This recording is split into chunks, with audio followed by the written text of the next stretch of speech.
Chatham House and Abdallah Hamdok's unforeseen outcomes. Former Sudanese Prime Minister Abdallah Hamdok's address at Chatham House was anticipated to serve as a crucial moment in diplomatic engagement. Invited as a leading figure in Sudan's civilian coalition, Hamdok and the organisers aimed to bolster his image as a stabilising force for peace in Sudan. Ambassador Rosalind Marsden and others supported this narrative, portraying him as a unifying leader capable of resolving the country's ongoing conflict. However, outside the event, the scene was far from serene. A well-organised protest by a group of Sudanese patriots gathered from across Europe. Their peaceful yet vocal dissent sent a strong message of opposition to Hamdok's role in Sudan's political narrative. Chants like, "How much were you paid to sell Sudanese blood?" echoed through the streets, reflecting deep resentment towards Hamdok and the narrative he represents.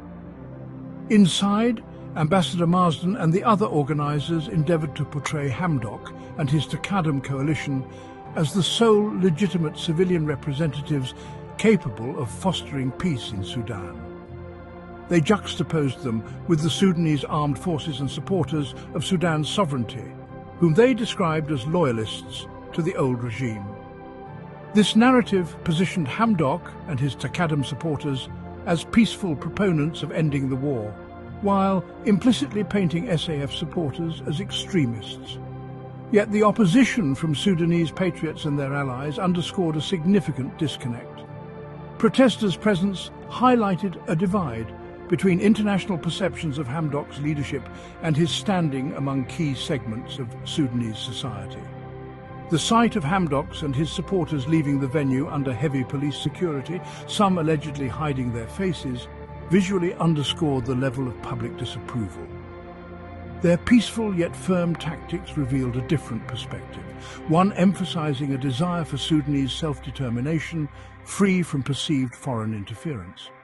The protest revealed the gap between Chatham House's efforts to promote Hamdok as Sudan's unifying leader and the prevailing resistance among the Sudanese populace.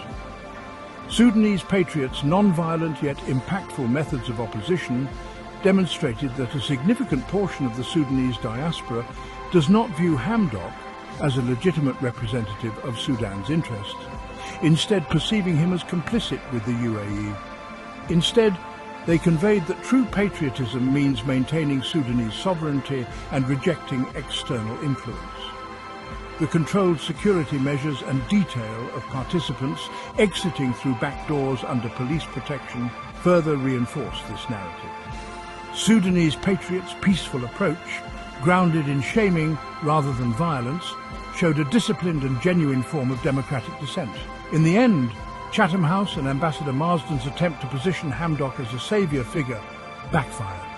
The protest by Sudanese patriots dismantled this carefully crafted narrative, proving that any international strategy to guide Sudan's political future must include the authentic voices and sentiments of its people.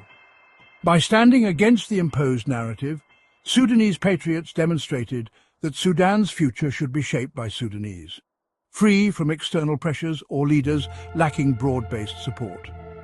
The diplomatic implication is clear.